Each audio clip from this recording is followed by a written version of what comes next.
सगर राजा हुए। सगर राजा के दो पत्नियां थी, एक का नाम सुमति है और दूसरी का नाम केसनी है। केसनी के असमंजस हुए और सुमति ने एक मांसपिंड को जन्म दिया। मांसपिंड को खाली जन्म देती है। क्रोध में आकर के उसने 60 टुकड़े कर दिए कि मुझे पुत्र होना था, ये मांस आ गया, उसके 60 टुकड़े कर देती है। 60 टुकड़े हो गए, किंतु वशिष्ठ जी मंत्र की शक्ति से उसके 60 बालक बना देते, 60,000 बालक बना दिए उसके। अब सगर राजा ने अश्वमेध यज्ञ किया। जो यज्ञ का घोड़ा है उसे इंद्र चुरा करके ले गया और ले जाकर के कपिल मुनि के आश्रम में बंध देता है। अब सगर महाराज के पुत्रों ने घोड़े को ढूंढते ढूंढते इतनी खुदाई की कि सगर से सागर बन गया। सगर से सागर बन गया। अब कपिल मुनि के आश्रम में पहुंचे और घोड़े को बंधा हुआ देखा तो सगर के पुत्रों को लगा कि इन्होंने ही हमारे घोड़े को चुराया है और उन्हें प्रताड़ित करने लगते हैं। कपिल भगवान समाधि में बैठे थे, जैसे उन्हें प्रताड़ित करते हैं और समाधि से जैसी उनकी आंखें खुलती हैं पूरे भस्म हो जाते हैं, जल करके पूरे भस्म हो जाते हैं। अब सागर के पुत्रों ने इतना खोदा था कि पहले समुद्र था, बड़ा चौड़ा बन गया, सागर उसका नाम पड़ गया। पहले मैं आपको बोल चुका हूं। अब वो पूरे पुत्र भस्म हो गए। कपिल महाराज के श्राप से जैसी आंखें खुली और पूरे पुत्र भस्म हो जाते हैं। इसके बाद में अंशुमान, जो घर में एक आध दो पुत्र थे उनसे एक अंशुमान थे, उन्होंने तपस्या की। तपस्या करके कपिल भगवान को प्रसन्न करते हैं। अब कपिल भगवान प्रसन्न हो गए और कपिल भगवान ने आशीर्वाद दिया। कपिल भगवान से निवेदन करते अंशुमान कि हमारे पूर्वजों की मुक्ति कैसे होगी। ये जो 60,000 पुत्र आपके मतलब तेज के कारण भस्म हो गए, इनको मुक्ति कैसे मिलेगी। कपिल भगवान ने कहा ये मेरे में सामर्थ्य नहीं है, इसके लिए आपको गंगा जी को नीचे लाना पड़ेगा। किसको? गंगा जी को नीचे लाना पड़ेगा। गंगा जी का तप करो आप। अगर गंगा जी नीचे आ गई, ब्रह्मा जी के कमंडल में है ना गंगा जी, तो अगर वो नीचे आ गई तो ये लोग, इनकी मुक्ति हो सकती है, तर सकते हैं, अन्यथा नहीं तरेंगे। इसके बाद में अंशुमान ने गंगा जी की तपस्या की। तप करते करते शांत हो गए, लेकिन गंगा जी प्रसन्न नहीं हुई। उसके बाद में उनके पुत्र दिलीप हुए। दिलीप ने भी गंगा जी की बड़ी प्रार्थना की, बहुत तप किया, लेकिन गंगा जी प्रसन्न नहीं हुई। दिलीप के बाद में भागीरथ महाराज हुए। भगीरथ का नाम सुने होंगे आप। अब भागीरथ जो है तो माता गंगा की आराधना करते हैं, गंगा को प्रसन्न करते हैं। नमामि गंगे तव पाद पंकजम सुरासुरैर्वन्दित दिव्य रूपम भुक्तिं च मुक्तिं च ददासि नित्यं भावानुसारे। कहते हैं गंगा जी प्रसन्न हो जाती हैं, इतनी विनम्र भाव से जब भक्ति करते हैं भगीरथ महाराज तो गंगा जी प्रसन्न हो जाती हैं और आशीर्वाद देती हैं। कहाँ चलना है? भगीरथ कहते हैं मेरे पूर्वजों को तारने के लिए जैसा जैसा मैं चलूंगा आप मेरे पीछे पीछे चले। गंगा जी ने कहा मेरा वेग में इतना तेज है कि मैं आपके पीछे पीछे नहीं चल सकती, वेग बहुत ज्यादा है। पहले तो आप मेरा वेग कम हो, इसके लिए कुछ व्यवस्था करें आप। अब भागीरथ ने सोचा मेरी 2 पीढ़ी तो निकल गई तब करते करते गंगा जी की, बड़ी मुश्किल में गंगा जी प्रसन्न हुई 3री पीढ़ी में। अब अगर मैं और कोई देवता को मनाने गया तो बहुत समय लग जाएगा। खाली एक भोलेनाथ ऐसे हैं जिनका अगर हम जाके तप करें तो जल्दी प्रसन्न हो जाते हैं।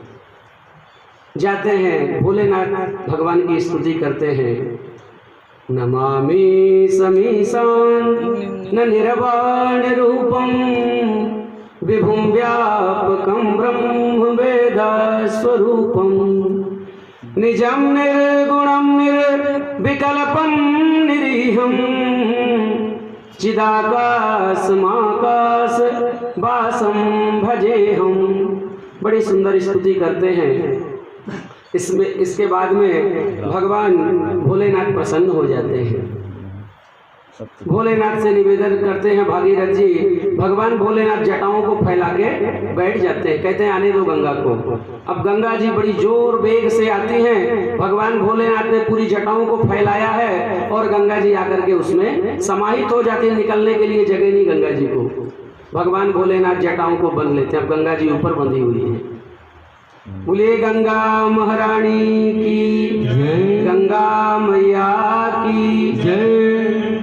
अब भोलेनाथ तो जटाओं में बंद करके तप करने बैठ गए।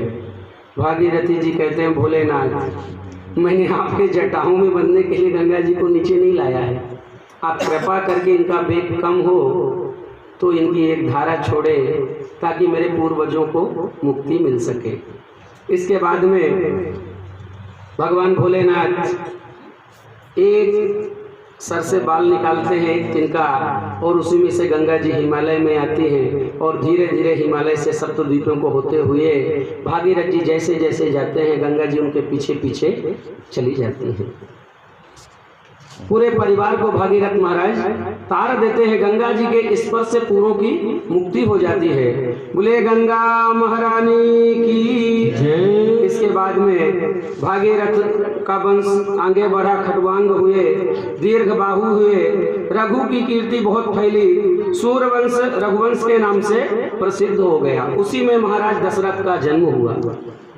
अब दशरथ जी कौन है ये आप सब लोगों को पता ही है, ठीक है ना। दशरथ महाराज का जन्म हुआ, अयोध्या में राज्य करते थे। 3 पत्नियां हैं उनके, काफी समय राज्य करते निकल गया लेकिन कोई संतान की प्राप्ति नहीं हुई। वशिष्ठ जी आते हैं और पुत्र कामेष्टि यज्ञ कराते हैं। पुत्र कामेष्टि यज्ञ कराया और आशीर्वाद दिए। यज्ञ भगवान प्रकट हुए चरु लेकर के और कहते हैं कि इन्हें अपने रानियों को दे देना, आपके यहाँ 4 पुत्र होंगे, 4 पुत्र होंगे। इसके बाद में गुरु वशिष्ठ जी की आज्ञा से बड़ी रानी कौशल्या को अर्धभाग और अर्धभाग सुमित्रा और कैकेयी को बांट दिया जाता है। तीनों रानियां गर्भवती हो जाती हैं। पूरी अयोध्या आज दुल्हन की तरह सज गई है। पूरी अयोध्या, सबको मालूम है कि पुत्र कामेष्टि यज्ञ सफल हो गया। यज्ञ देव ने आशीर्वाद चरु में दिया है तो निश्चित रूप से 4 संतानें होंगी। पूरी अयोध्या दुल्हन की तरह सजा दी गई। धीरे धीरे समय बढ़ा। नवमी तिथि मधु मास पुनीता, नवमी तिथि मधु मास पुनीता, शुक्ल पक्ष अभिजित हरि प्रीता, शुक्ल पक्ष अभिजित हरि प्रीता। धीरे धीरे समय बढ़ा और चैत्र मास की शुक्ल पक्ष की 9वीं तिथि को अभिजीत मुहूर्त ठीक 12 बजे राघवेंद्र सरकार प्रकट हो गए। बोले राघवेंद्र सरकार की जय। अब राघवेंद्र सरकार कैसे प्रकट होते हैं? सशंख चक्रम सकरीट कुंडलम सपीत वस्त्रम सरसीरुहे क्षणम सहार वक्षा स्थलकोस्तुभस्त्रियं नमामि विष्णु शिरसा चतुर्भुजम।